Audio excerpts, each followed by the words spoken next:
Hey everyone, welcome back to the reactjs course. So in this video, we'll be exploring about the next hook, that is the useRef hook. And if you find this interesting, let's get started right away. So the useRef hook is used to store a particular value that does not cause a re-render whenever our states gets updated inside of our application. And the second use case of the useRef is to access the DOM elements directly. Okay, so we'll be understanding this with the help of an example. So let's get started. So inside my app.js, firstly let's initialize my counter. Okay, so over here let's say const count, and then set count is equals to use state, and we're gonna pass a initial value of 0 for the use state. Next, let's initialize our input fields. So const input comma set input equals to use state, and it's going to be an empty string at the start. So inside our return block, firstly let us write the input tag. So over here the type is going to be of text. So this is going to have something called as value, which is going to be the input itself. And next we are going to initialize the onChange so that we can set the value to whatever the user is typing in the input. So let's access the set input. Okay, over here let's write e.target.value.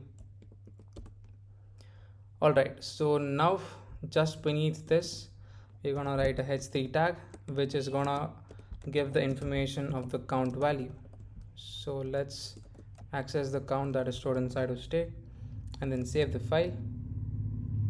Come back to the web page. You can see the React message, and then you have the input field as well as the count variable. Okay, so now what we do is we initialize a use effect over here, which is going to run every once our state updates inside our app component. So use effect. So for that reason we are not passing any dependency array over here. So we're pretty much gonna say set count of whatever is the value at that time, and then increase it by 1. Okay, so pretty much if you just see at the code, it is gonna go into an infinite loop, because once when the app component loads, what happens is this gets rendered, that is count is increased, count is 0, so again the state updates, and again the use effect is triggered off, and again set count is set to be 1. Again we are writing the count value. So since the state is updated, again the use effect is triggered off, so that's the reason we are getting an infinite loop. So as you can see, so to prevent this re-rendering, so we are going to use the useRef hook. Okay, so for that let's initialize const value equals to useRef of, we're going to say initial value of 0. So first let's see what does a useRef return, right? So let's write console.log of value. So it's pretty much going to give us an object. Okay, so let's give that a try, and let us not write the use effect and save the file. Okay, we have an error, useRef is not defined, so let's import that as well. So let's go check out the console. So pretty much it should give us an object. So as I told, it's an object, and we have something called as the current, so we are interested in the current value.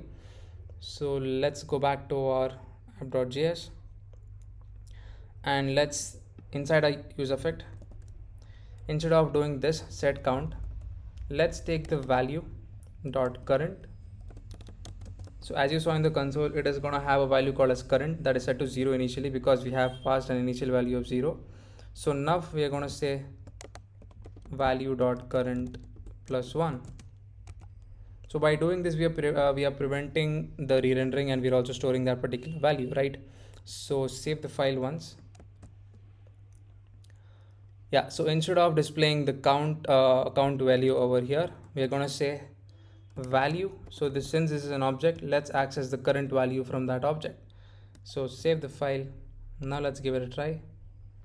So as you can see, save the file once, refresh the web page. So initially count is 0, so let me press 1, it's going to increase by 1, that is this count variable. Okay, again any state update, it's going to increase by 1. So pretty much that's the first use case of the useRef, which is used to store a particular value and then prevent from re-rendering.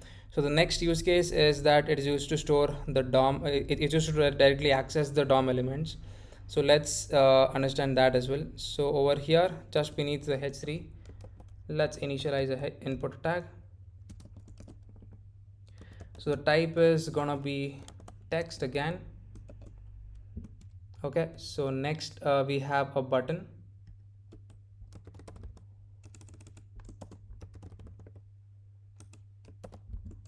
We're just gonna say click me, and let's remove all the use effect code that's not required.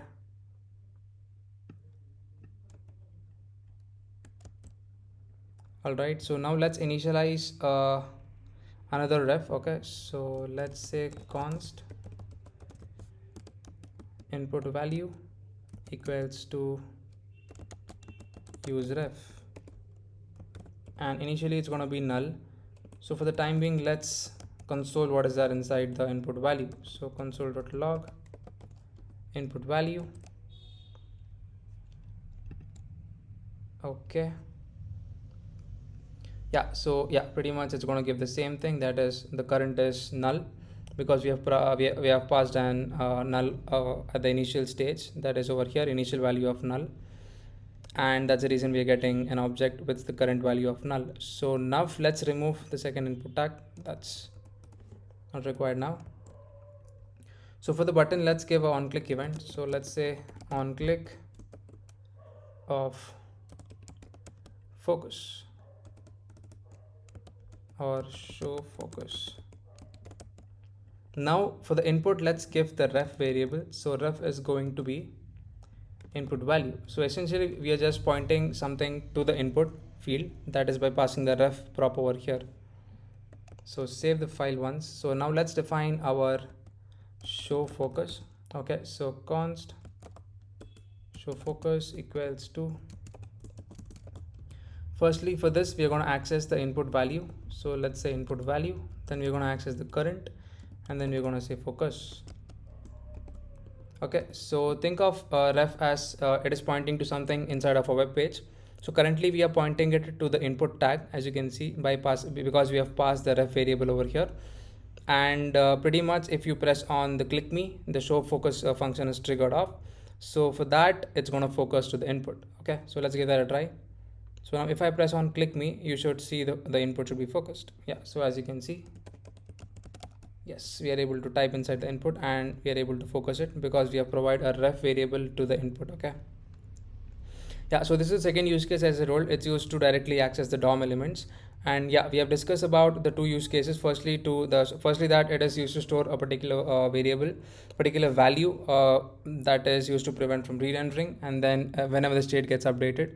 And also the second one is that we also can directly access the DOM elements, as we saw in this example.